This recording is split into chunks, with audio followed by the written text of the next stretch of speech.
mahalin Panginoon, kami po hindi nagpapakumbaba at humihingi ng kapatawaran sa aming mga kasalanan. Para mo yung mga naisip namin, nabanggit na bigkas na hindi na ngayon. Anak ko nasa Canada is graduate na ng mechanical engineering. So, ayos na yun. Iiyak.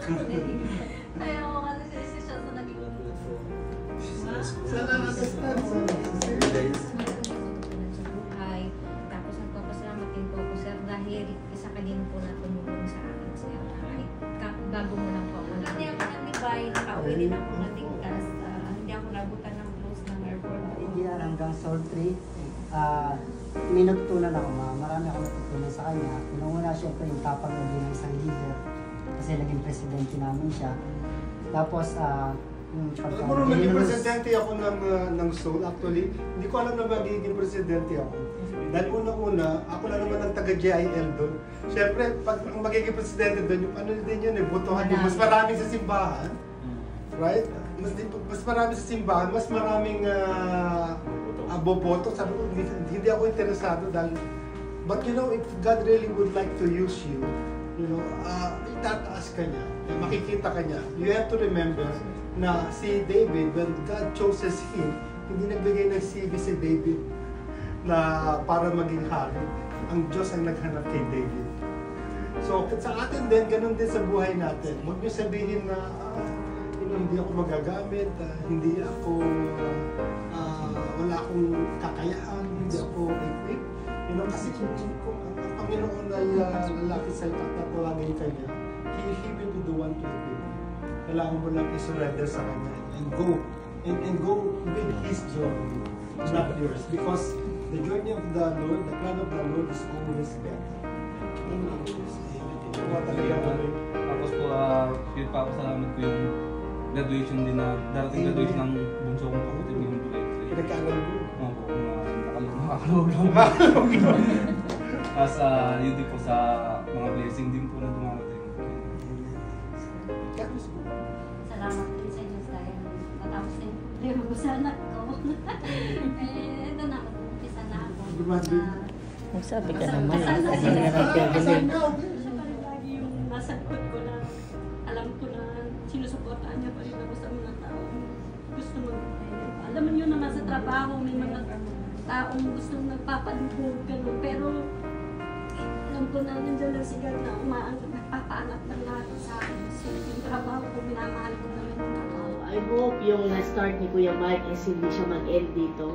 So we would like to invite you again and again, kahit wala na si Kuya Mike dito sa Saudi Arabia, you are welcome to TCFIM. Kung every Friday kayo po ay available, nandito po kami para po kayo ay we are blessed na kahit sa maikling panahon na nakasama ka namin, alam namin kung gaano ka kabuti at alam namin yung intention mo sa pagdadala ng mga souls, itong mga nagagandahang ito. Talaga namang we are so blessed. And we are continue praying for the health, good health, at saka sa family mo sa Philippines. Kung ano mang journey mo, lagi mong alam mo naman na kasama mo ang Diyos. Kasama natin ang Diyos, lagi natin yung tatayaan. So, ayun, bon voyage. God bless. God bless. It's not a goodbye, Kuya, at alam natin na magkikita rin tayo sa Manisa. I'm so happy, but you know, I'm happy as well that the same way that you are happy being together, even kind of 3 years, 2 years, whatever, it doesn't even have to be counted as a reason. It doesn't even have to be counted by even that short time period. You know, somebody can touch your lives in the same way like Jesus Christ touches the lives, for example, of the one on the cross na makasalanan. You know, it's only take him a day or two, and he touches his life, and he go to heaven. So we have to remember that Christianity is not all about seniority. Yeah. It's not seniority. It's not in the position. You know, who is the pastor, who is the one, who is the one, the transport, the one cleaning. It's never in the position. It's never, because for us, we're all children of God. You cannot judge. You have to remember that when you judge, in the same way you judge, you will be judged. You have always the choice. At ganyan tayo kamahal ng Panginoon. You know, if you really love somebody, you will give him a choice. Hindi sapilitan. Hindi sapilitan. And then that is your choice whether to follow Him or tumalikod kayo sa kanya. Wala na si Sir. But that should be a true disciple na sa buhay niya na, you know, na nag-inspire as a light, you know, na pag may nakita ka. And this is our own, dapat responsibilities din natin lahat na nakakakita ng light sa atin. Because we have to be the salt, right? Utos din ng Panginoon yan. We have to be the salt and the light.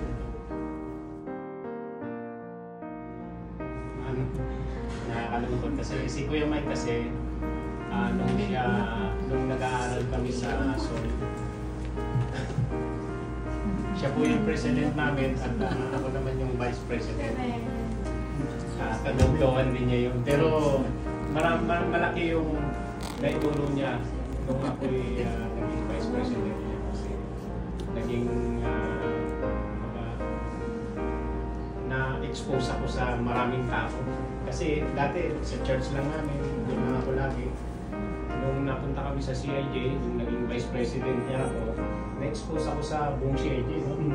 At ngayon, ikaw na talaga Na-expose ako na umaraw sa mga matataas na lingkod ng Diyos. So, karangalan ko yun dahil in-encourage ako ni Kuya Mike na maging vice president. At hindi naman ako tumanggi. So, purihin ng Panginoon dahil nung kami dalawa ang namuno noon sa Solto, wala naman naging marami. Wala. Very smooth lang. Smooth. Matatapang kami. Lahat. Hindi atakbo. Hindi kami atakbo. Hindi atakbo. Pagdating sa financial, wala kang problema. Pagdating sa, wala lahat. Smooth talaga hanggang sa nakagraduate siya. So, purihin ang encouragement na maibibigay ko sa inyo. Kung binabasa niyo yung aklat ng Ezekiel, sa chapter 37, 1 to 6. Kung binabasa niyo po yan, nagpakita dyan yung Panginoon kay Ezekiel sa pamamagitan ng Banal na Espiritu. No? Nung nagpakita siya dyan, tinanong si Ezekiel ng Panginoon. Sabi niya, kasi si Ezekiel, sa pamamagitan ng Banal na Espiritu ng Diyos, dinala siya dun sa libis na maraming mga kalansay, maraming buto, dinala siya ng Banal na Espiritu ng Diyos. So pagdating doon ni Ezekiel, kung mabasahin mo po yun, pagdating doon ni Ezekiel, natinig ng Panginoon. Sabi niya doon, sabi ng Panginoon, tao, naniniwala ka ba na mga kalansay na ito ay maaari kong buhayin? Sinabi ni Ezekiel, kayo lang mga nakababatid, Panginoon. So sinabi ng Panginoon, magpahayag ka sa mga kalansay na ito, sabi niya. Magpahayag ka sa kanila. Bibigyan ko sila ng laman, babalutin ko sila lalagyan ko sila ng litid, at babalutin ko sila ng balat. No? At sila ay hihingan ko, bibigyan ko ng hininga at mabubuhay. At doon, makikilala nila na ako ang Diyos na mas makapangyarihan sa Diyos. So ano yung aral na makikita natin dito? So dito, ang aral na makikita natin dito mga kapatid, doon tayo hindi pa nakakilala sa Panginoon, no? Para rin tayong mga patay. Mga kalansay din tayo. Patay ang ating kaluluwa, no? Pero nung nagpahayag yung Panginoon sa atin, binuhay niya tayo. Diba?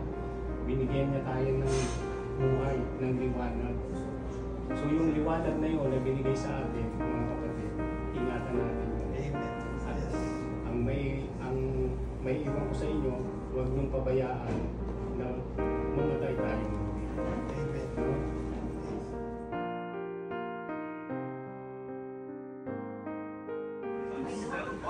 Pray po.